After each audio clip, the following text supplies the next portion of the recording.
Hey friends, and welcome back to From the Editor's Desk. The mainstream media, nutritionists, and some anti-meat activists have once again lost their minds over this supposedly new, controversial meat consumption study that recently came out.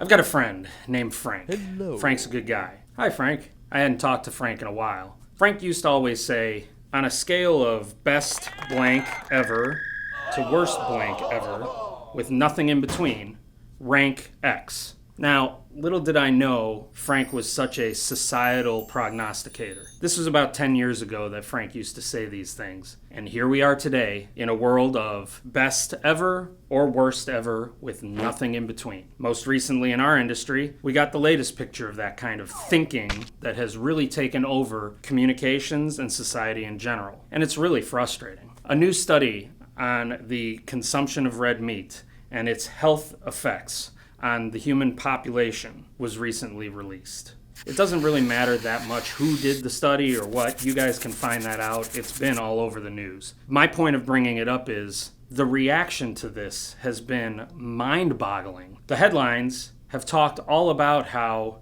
this is a new idea, that after all these years of being told that red meat was bad for you and you shouldn't eat it and you should limit as much as you can, now someone is saying you can go right ahead and eat whatever you like. This isn't new. I don't understand why there isn't a middle ground. Why more people who believe in the middle ground of consumption and moderation aren't out there talking about this, doing studies to find out that, hey, moderation is it. Of course, that's not going to make headlines, and that's not going to sell magazines and newspapers and advertisements. I get it. But when are we going to get to a point where consumers even know what's going on? I know a lot of people now that don't even listen to science because they don't know what science is right and what science is wrong. I think the scientific community a lot of times forgets that not every consumer has gone through a research course or learned how to do research properly,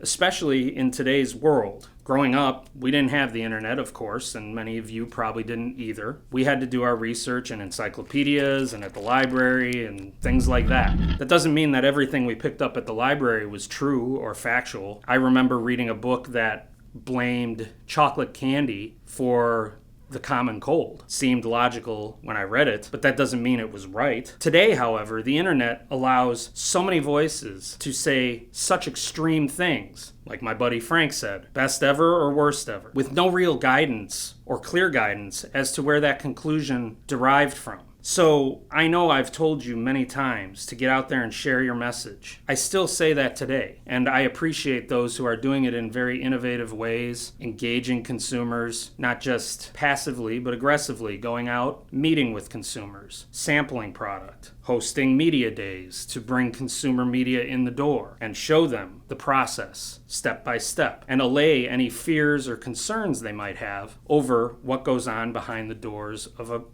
meat or poultry processing plant. When it comes to nutrition, however, we're all on social media. We all go to the supermarket. We see the tabloids on the shelf. Lose the belly fat in 10 days. How to lose your dad bod. Those are extremes. Don't fall into that trap and give the other extreme. Meet the needs of the people in the middle and help them understand that while you're a meat processor and you'd love for people to eat meat every day of the week, both meals, all meals, and snacks, you understand that your consumer has concerns about overconsumption of any product. Help them understand that moderation is the key. It comes back to that silent majority that I've talked about as well. While the anti-meat activists are out there banging the drum and making it sound like meat is the worst thing in the world, and the meat industry is out there banging the drum that meat is the best thing in the world, there is a significant amount of people in the middle who silently enjoy and will continue to eat meat no matter how many Impossible Burgers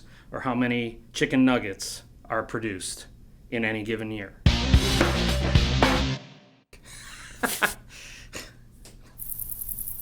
Yes, the big fat surprise. Okay.